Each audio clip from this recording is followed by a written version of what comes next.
Well, hello there, friends and kin. I hope you are well. I hope you've had a good week. Thank you, as always, for taking this time to join me and sit down for a visit. Today, we're going to continue our extraction of wisdom nuggets from Roger Horne's folk witchcraft. And before I get started, let's go ahead and answer the question of what you smoking. This is a Buenaventura, and this is one I hadn't tried yet. It's um, it's their Maduro standard, just their standard flagship line cigar. The only issue I've had with it is a little bit of an uneven burn, but flavor's great, and the price is on point. In this day and age, it's hard to find a good cigar for less than $8, and these manage to be right around. Most places sell them for around $6, give or take, and that's a really good price for a quality premium cigar in this day and age. I was in my 20s and first started getting into cigars. I'd hear the old timers at the cigar shop bitch about how expensive that they've gotten, and they'd say things, back in the 80s and 90s, this $6 cigar was like 250, and I'm now 20 years later.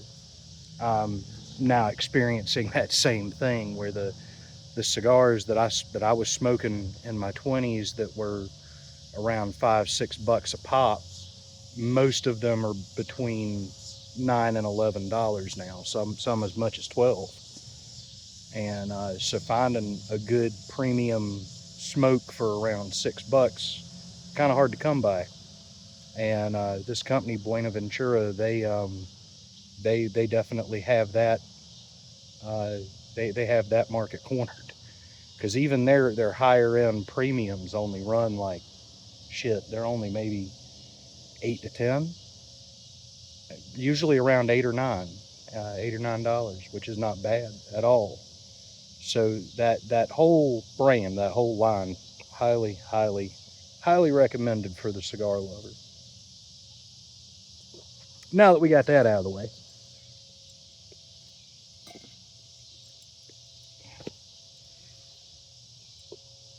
what does Mr. Horne have in store for us? So I'm moving on to the next section, entitled Magic in Folk Witchcraft. In reviewing the literature from the previous section, the reader will note a multitude of themes that spring up consistently across sources. Modern folk witches hone their rituals and charms around these themes in order to root them firmly in the past.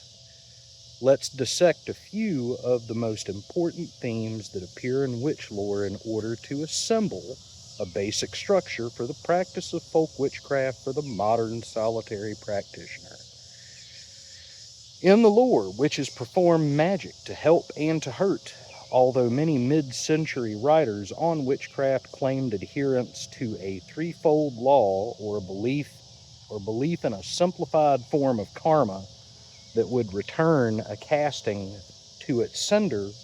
The lore tells another story. Now, this is a topic where I have a bit of a bone to pick with certain currents of thought, streams of thought in modern witchcraft. And we'll get to that in a minute. Namely, the avoidance of accountability and responsibility and the flat-out denial of cause and effect. And when I first bought this book and I started reading this paragraph, I was about to put it down and walk away from it, because I'm like, please, this guy really impressed me with the way he opened this book. And if you're going to tell me you're one of those that I don't believe I'm going to have any repercussions for my actions, I'm not accountable or responsible for a goddamn thing. I can do whatever the fuck I want without consequence, and if people try to force consequences on me, they're a tyrannical, oppressive asshole. I hate that mindset. If you couldn't tell by the way I sarcastically mocked it, I cannot stand that mindset. It is juvenile. It is, it's irresponsible. And I could probably think of a boatload of other terms and adjectives to put on that. But it's that mindset irks the ever loving shit out of me. And I was like, please, Mr. Horne, don't be one of those. So I gave him a chance, though. I'm like, I'm gonna give him to the end of this chapter. I'm gonna hear him out. I'm not gonna immediately get super triggered by the prospect of what he might be saying, throw it down and walk away from it, and throw the baby out with the bathwater. So we're gonna see where this goes. In our stories, witches use their own personal judgment when deciding how to employ their craft. This suggests that their basic moral stance is unique to the individual. No, good things don't always happen to good people.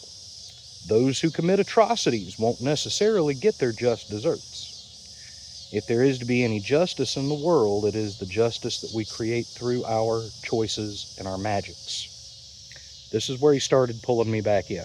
And I'm like, okay, I think I see where you're coming from here. Because now even though I do not entirely agree with his take on it, with his perspective, what he's doing is putting the accountability of justice back onto our plate. So he's not denying accountability. He's just presenting it in a very different way. He's I think, and if I had to read between the lines here, I think Mr. Horne, his bone to pick is in relying on this concept of karma to deliver justice for us. And I can see his point there, because that's, a lot like in the Christian world where, people say that, oh, it's in God's hands now. We have to have faith in God to make things right, to correct this wrong. And he's saying that justice isn't in the hands of God or in this universal law that automatically rights every wrong. Justice is our responsibility. So he's not one of those people that's saying, I'm not accountable and I refuse to be held accountable for any of my actions. Just the opposite. He's saying, no, you're accountable for making sure things turn out right. Justice isn't the responsibility of some universal constant. Justice is your responsibility. I can get behind that. And I can definitely get behind that. And this is actually where I'm going to stop reading, because this is touching on a subject that I covered it in one of my other videos. I believe it was on the Green Round Table, where I did a video on my thoughts on karma and the law of three as presented in mid-20th century witchcraft books. And kind of, put that in a nutshell as far as what I was getting at. I think that the presentation of the threefold law and karma that is taught in Wicca specifically, and Wicca adjacent witchcraft practices, the origin of that teaching and that concept, I think, served a twofold purpose. I think, for one, the people teaching those traditions of witchcraft essentially used it like a spell over their students and their students' students. And the idea was to keep egos in check.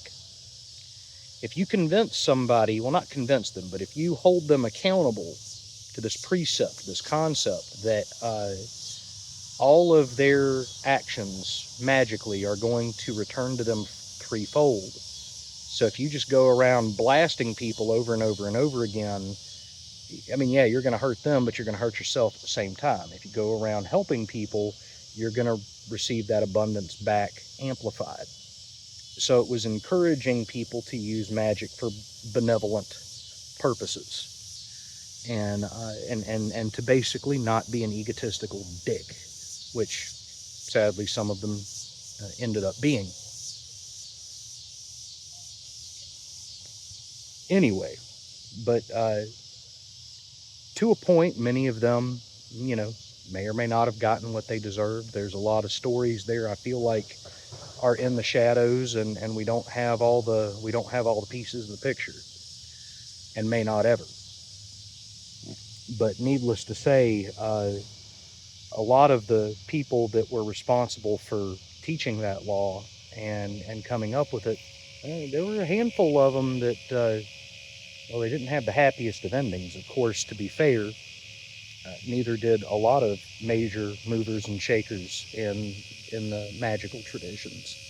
That seems to be kind of a common occurrence. A lot of them die completely alone and penniless. But that's a whole other rabbit hole to go down.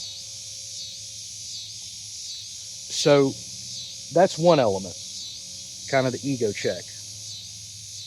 And I remember I said it was a twofold thing. So the other part of it, with witchcraft going public in the mid-20th century, there was a lot of fear of persecution. And I think that is why things like the Law of Three and the erasure of the concept of Lucifer, Satan, or the devil associated with the witch's god, why that was eliminated. I think a lot of these things were pushed, particularly in public writings and public presentations. They were pushed to soften the image of witchcraft, so that people couldn't condemn it as a malevolent power in the world that glorified evil and sought to hurt people.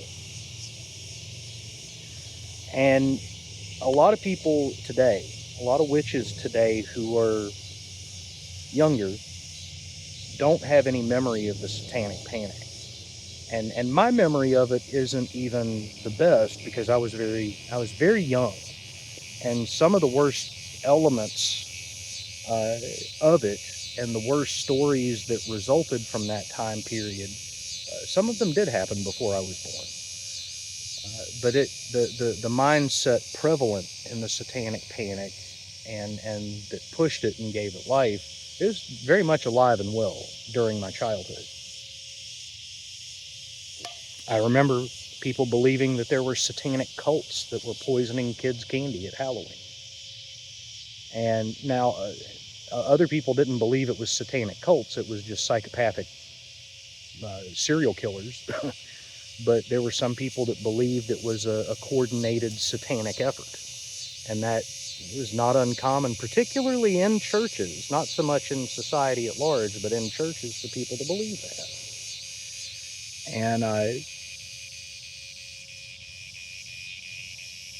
And the belief that, that certain kid shows were pushing satanic ideology to kids covertly. Just things like that, the ridiculousness. And but that kind of stuff really did stir in the minds of people back then. And I'm talking about the 80s and the 90s. I was born in 1983. So I was a child during the 80s and 90s. Toward the end of the 90s is when I got into my teenage years. And but I still remember elements of the Satanic Panic mindset being very much alive and well into the late 90s. And a lot of people look at that from a historical perspective, people who were not there and too young enough to have, or too young to have experienced any of this stuff directly. But that kind of hysteria produced atrocities well into the late 20th century. Now, maybe not on the same mass scale as what we saw during the Inquisition and historical incidents such as that, but we still saw things that completely ruined lives. And one of the biggest examples is the West Memphis Three. And I remember when the documentary that done by HBO called Paradise Lost, Murders in Robin Hood Hills, I remember when that was released and watching it when it was new and trying to take in exactly what this story was about. Now, granted, I was a child. I was a preteen when that documentary was released. And I had a few older family members, tell me, all that crap you're curious about, this is the kind of people that are into it, baby killers. And, you had 3 guys convicted of horrific crimes, and during their trial, the guy that was allegedly the ringleader, Damien Eccles, they brought his his journal, which was his Book of Shadows, his Wiccan Book of Shadows, as well as I do believe they even showed Scott Cunningham's Wicca, A Guide for the Solitary Practitioner, and they brought this as evidence of Damien's interest in the occult, and justified looking upon him as a deviant person capable of murdering children. And so there was that event, and then there was all the fucking talk shows that would bring these ridiculous people on, that many of whom I'm certain were actors, that would just paint these wild depictions of what witches were and what witches did. And of course, these talk show host personalities, killing the ratings by presenting sensationalism. And this was the era where that mindset was winding down. It was worse prior, when these authors who were the original movers and shakers of modern witchcraft were writing books primarily starting in the 60s, but several beginning in the 50s. That's what they were contending with. A society that in many ways hadn't changed much since the medieval church's take on witchcraft.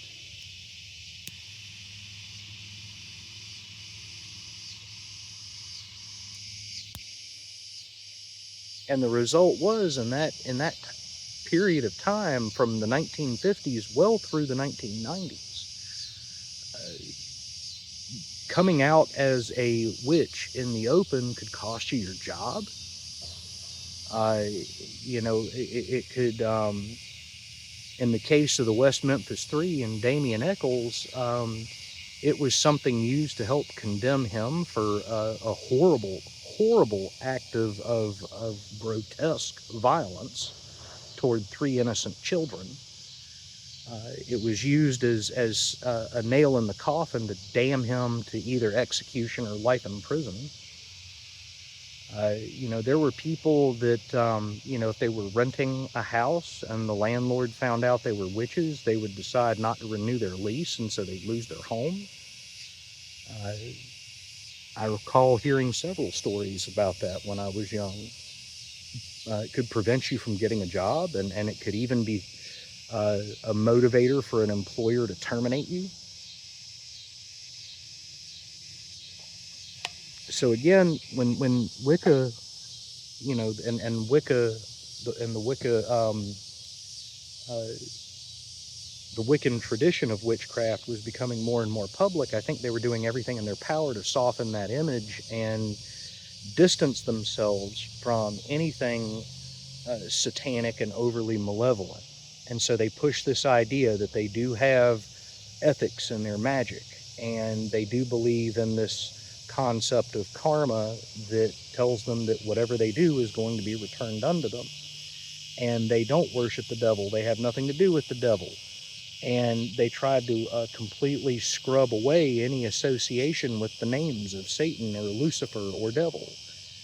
And in spite of the fact that, the devil is all throughout the witch lore that we have, and the witch lore that Horne has read and cites all throughout this book. So again, my apologies for going down that rabbit hole, but I think that is why the witches of the mid-20th century, as they started to go public and be more open and publish things, openly, they were trying so damn hard to distance themselves from anything remotely malevolent. And so, to a degree, I look upon what they did with a little bit more forgiving, with a little bit more of a forgiving interpretation, because I realized they were dealing with something that was dangerous and scary, which was the potential hysteria of the societies in which they lived.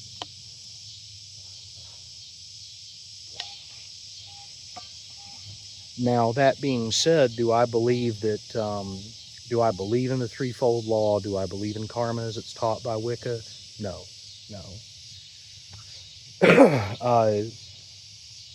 And Horne, I don't know if it's in this section, but I know that later on in the book, he says that the reason he didn't believe in anything like karma, and of course he stated part of it right there in what we read, but he does talk about it again later in the book, but the idea that, good things don't automatically happen to good people, and people who commit atrocities aren't always punished for what they've done.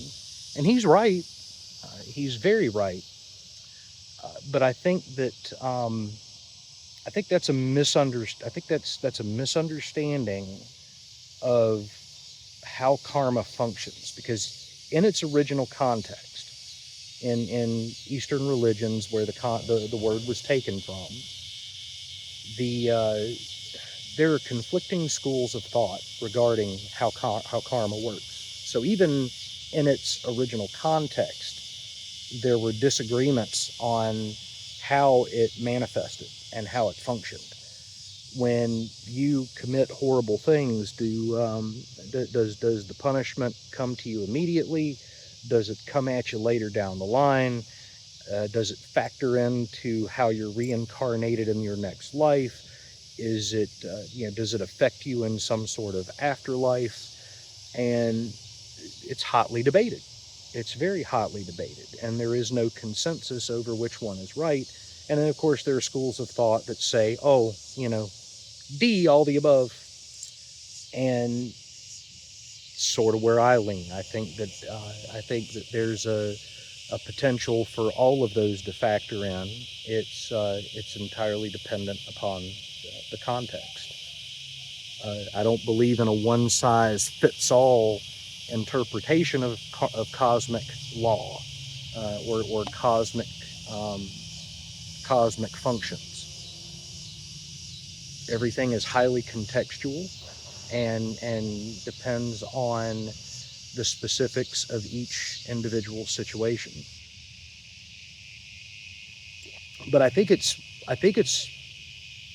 an error and erroneous to think of karma in terms of human justice.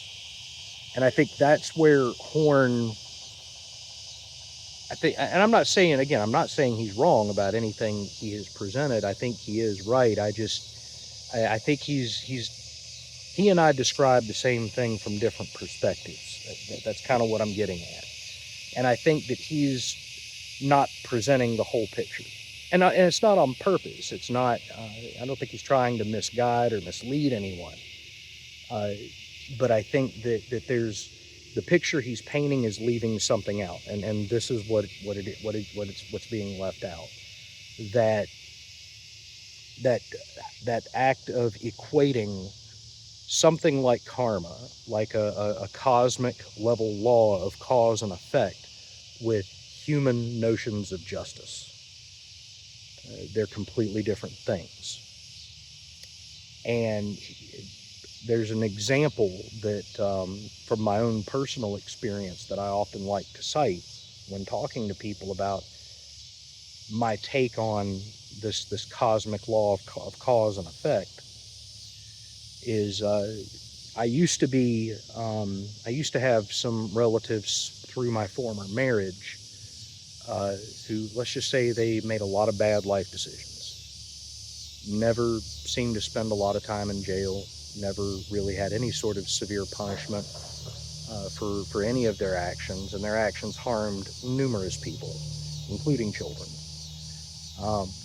Not in any sort of physical way directly, but definitely in terms of neglect and just being absent from their life. But over the years, people like that can seriously make us question whether or not karma is real.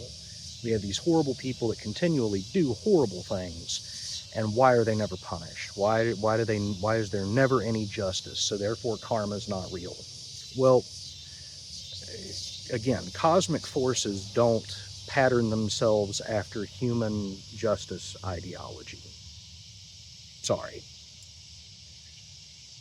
The fact is that individual I knew in my personal life had no real friends, no substantial connections with any other human being, because every relationship was transactional and was dependent upon what that person could do for them. So this person was isolated, alienated, alone, had no sense of real accomplishment in life. Their life was very hollow, empty, meaningless, superficial, and they were just a very empty person. That is what I see as the karmic repercussions of the choices they've made in life. The problem is they don't care, and it doesn't really hurt them. Not in a way that they would ever own up or admit to, and that's really just the problem. They don't care. It doesn't stop them because they don't care about substantial connections. But that is, if I had to point out how karma was playing out in that person's life, that's the picture I would paint. So that's what I would add to the conversation and to the statements that Horne is making, is that it's not that karma isn't real, it's just that it doesn't line up perfectly with human notions of justice.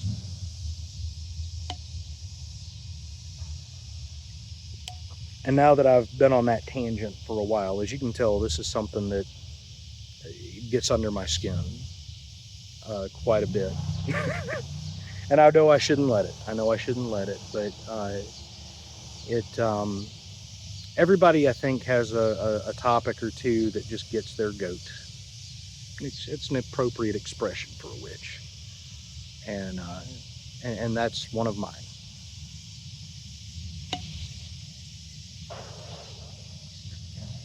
And beneath it all, even though I don't really believe in something like the law of three, I definitely believe that actions have consequences. And those consequences may not always manifest in ways that I expect or understand, but I'd like to avoid them if at all possible. So that means I try my best not to do things out of anger or malice. If I'm utilizing a hex or a curse, I'm doing it in the name of self-defense, or the defense of people or places that I care about.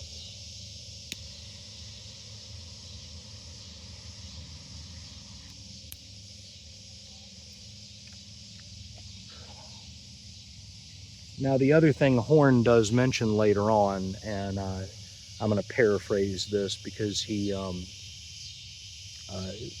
does elaborate quite a bit, and I really appreciate his thoughts and statements on this. He says, even though he himself rejects the idea of the threefold law or Wiccan-styled karma, he does believe that magic travels through him not around him. And so whatever it is you channel into existence is going to leave behind a little bit of a residue on you. So, you know, if you're constantly throwing out hexes and curses and channeling this hostile and malicious energy, you know, that's going to manifest in your personality and you know, the energy of your body and your soul. It's gonna completely envelop you, and that's certainly not a healthy thing. But it's something to be borne in mind with all we do in acts of magic. So all that aside, let's pull a card for weekly guidance and see how we should navigate the upcoming week.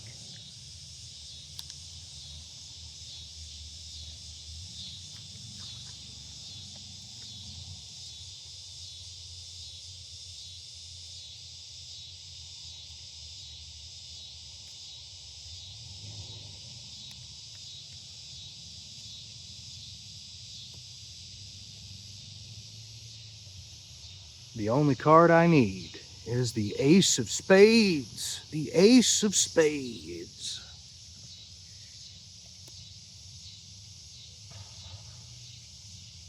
The Ace of Spades to me is the card that says there's something you need to tackle. There's something you need to face. You're avoiding it. You're trying to deny it. You're trying to get around it, work around it. You're trying to put it off. But son, it's time to take the blinders off and face whatever it is you're avoiding. And you need to allow yourself to face that conflict, because there is no way around it, over it, under it. You've got to meet it and deal with it before it's actually going to get out of your way. Denial is not a river in Egypt, friends. If there's something you're putting off, it's time to pick it up. Time to do something about it.